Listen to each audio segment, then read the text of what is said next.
Hey, hi everyone. Welcome to your show, Coffee with Experts. This is your host, Ranmay here. And today we have Ross, who is the Chief Executive Officer at Search Marketing Pros with us. Hey, Ross, how's it going?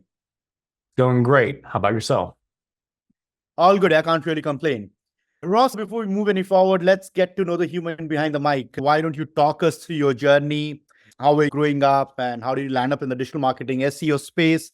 And also about your agency, Search Marketing Pros. What do you guys specialize in? What are your core competencies? And we take it off from there. Yeah, sounds good. All right. How far back do you want to go? Are we talking childhood or are we talking the start of the actual professional career? Well, we can go to to your school. No worry, we got time. Yeah, Okay. Yeah. So yeah, Search Marketing Pros is agency that started probably new as far back as 12 years old. I wanted to be an entrepreneur. Started a lawn care business, made flyers using, and this is how like technology as well, took the new tools at the time in whatever year that was, 1996, 1998, made flyers, threw that out, and got a bunch of calls and built an entire business where people were very surprised to hear a 12-year-old answer the phone when they thought it was a legitimate lawn care business. Flash forward, and I worked for a number of larger corporations, mainly in the Memphis area, and did I'm going to be honest, with the pandemic, one of the stereotypical things now of leaving your business to start your own business and actually contracting back to them. So worked for a number of the bigger companies here in Memphis, FedEx to AutoZone, to worked at a great agency here as well called Wonderman, which is international part of the WPP network. right. And then on to ServiceMaster, which is a house of home services brands, and then specifically with Terminex before leaving and contracting directly back to Terminex and doing the old consultant thing where you go right back to your old company. So in the ashes of that consultant land that I was in, I wanted to build an actual agency. So how do we scale and build the people and the processes and in place to build something that's bigger than yourself? So that's the long-winded way that we got to Search Marketing Pros. So taking what we found in the home services industry that was the most important for inbound lead generation, which was a mix of SEO, PPC, and paid social, combine that all into what we call campaign-based marketing, making sure each of those channels work together to get to a lead and then overall to revenue and to sales. Lovely, lovely. Thank you. Thank you for detailing that out for us. Search Marketing Pros, when you started, right? Agency life is not easy, but especially when you're starting out, there are a lot of challenges there, right? So, can you walk us through how the initial days were when you started Search Marketing Pros, getting those first clients, then building a team? What were the challenges and how did you overcome them? The first challenge I had was I was lying to myself. So I started a different business and I said I was an agency, but really I was a consultant. And from that end, it dawned on me of I was faking like an agency, but really I was just consulting, which is fine. It's just you have to play, if you're going to be a consultant, you have to play by consultant rules. If you're going to be an agency, you have to play by agency rules. And we like to break them or bend them a little bit to try to overcome our competition, but at the same time, there's still rules to the game. So that was my first challenge, was saying I was something when I wasn't. So that's why I officially made the Search Marketing Pros brand to be consistent with the agency world. So one of our main obstacles we had to overcome at the time was just the name itself. The first name that I chose, people did not understand necessarily what we did. Classic case of I'm in marketing and I'm not listening to what a marketer would say. So as soon as we renamed it Search Marketing Pros, people at least had an idea almost exactly what we did. So that was one of our biggest challenges and first lessons that we learned on a larger scale. And then just with gaining clients and clientele, the number one thing, as happens all the time, is you start off and word of mouth is great. And then after word of mouth, that friendly little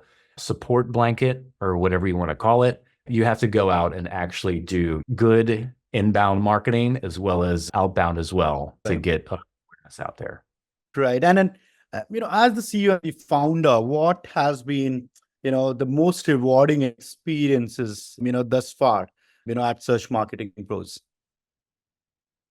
The most rewarding experience for us is truly to see people's business grow. So we deal with larger corporations, right? Like enterprises that are doing 100 million plus or 60 million plus. And it's great when we raise their revenue, their bottom line, their leads. That's great.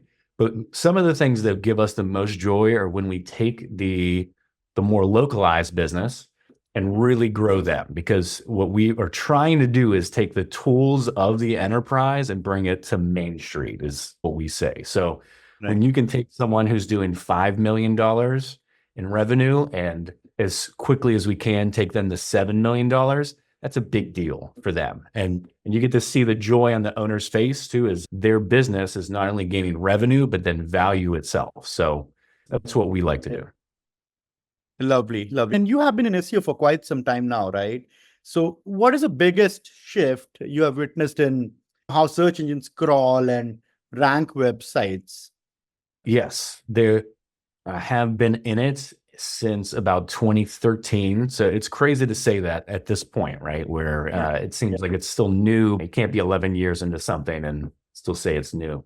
We saw so many monumental shifts. Like I remember working with one of the partners where one of the updates dropped, I believe it was Panda. And you hear about other companies where half of their organic traffic dropped in one day, laying people off.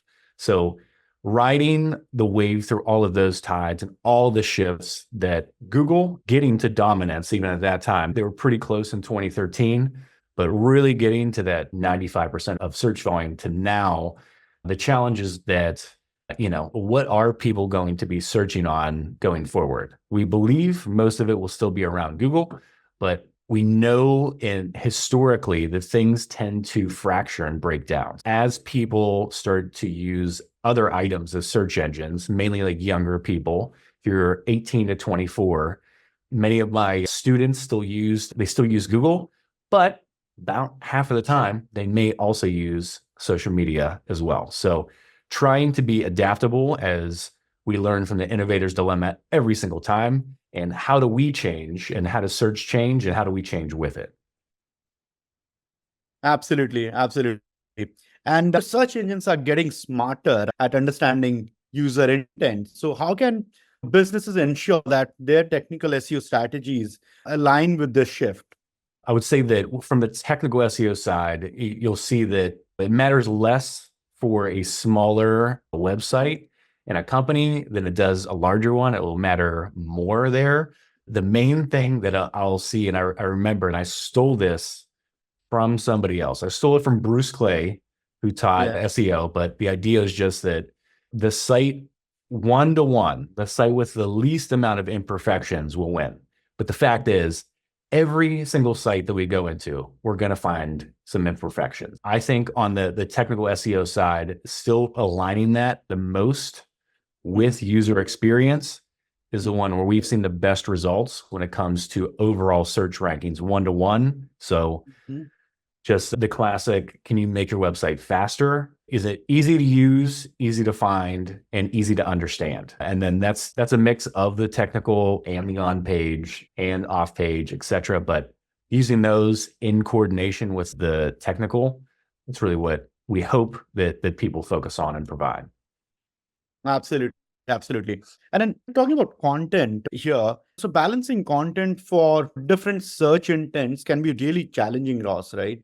How do you strategically prioritize and allocate resources within your agency to create effective content for various user goals?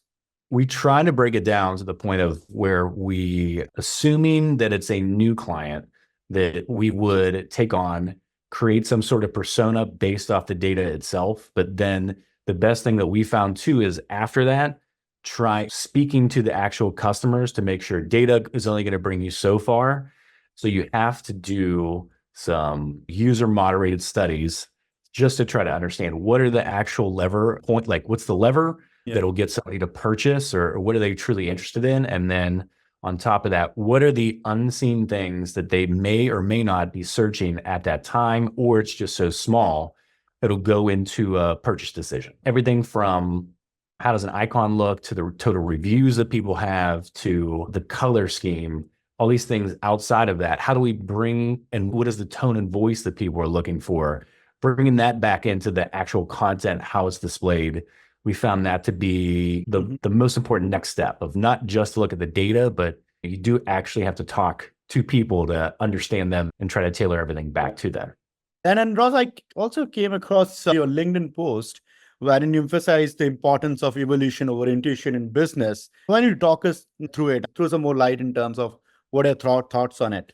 Thank you for doing that research. Now I'm scared because it's something that I'm a little bit obsessed with, and I'm still working on it as a concept, which goes into the evolution part. But I am obsessed with the idea of evolution in business and evolving as a person, as a business, and as a whole kind of organization itself. But not just like so that means at the individual level, am I, Ross, am I able to get better personally and professionally?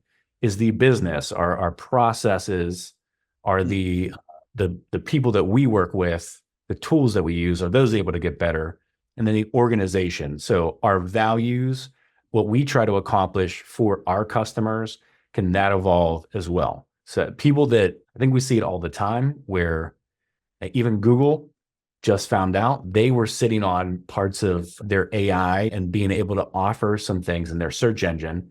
And the innovator's dilemma, it comes for everybody. Every single any new company that you see right now, in 20 years, innovator's dilemma will come for one of them as well. So what we're trying to understand is, historically, that happens to everybody. How can we focus on evolving and not worrying about making mistakes, but worrying about finding what is the truth and what is the best for us personally, as a business, and then as an organization as well.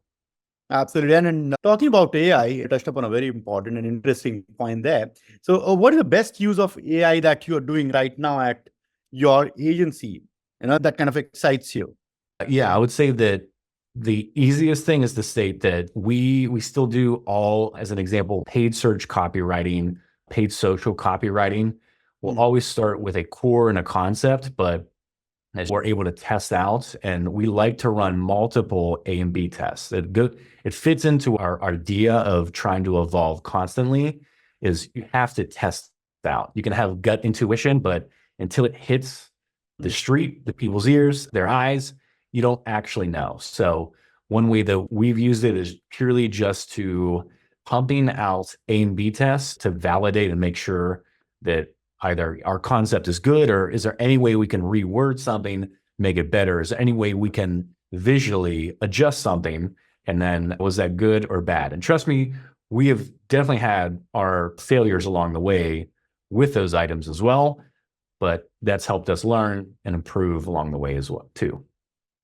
Absolutely. Absolutely. And it is all about experimentation with AI at all times, right? So you cannot be 100% success with all your trials there. Because we also do a lot of experimenting. We created a module for AI link building recently with a platform, Rank. Yeah, and I can understand things working and not working at times with AI, right? So that's there. And finally, Ross, for our listeners, you have been a successful entrepreneur, right? And so for our listeners who are starting out the careers, trying to make it big in the digital marketing, SEO space, or trying to start their own agency or their own gig, what is a piece of advice you'd want to give to them? I can't give you any advice other than my pure experience. So all I would say is what I told myself, which was at the time before I left to start my own agency, was when I came to the true realization that I could get my job again.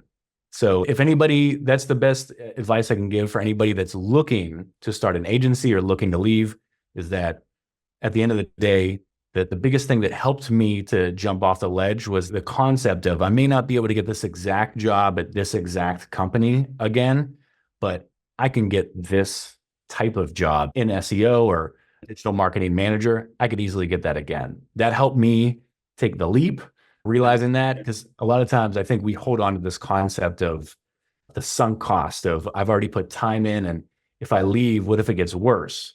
The idea is that it could get worse, but at the same time, you can get right back to where you're at in 6 months, a year, if it wouldn't work out. So why not take the leap? Absolutely. Absolutely. Can't agree more with you.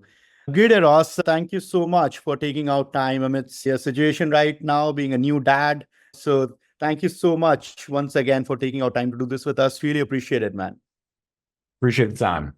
Thank you, Rami.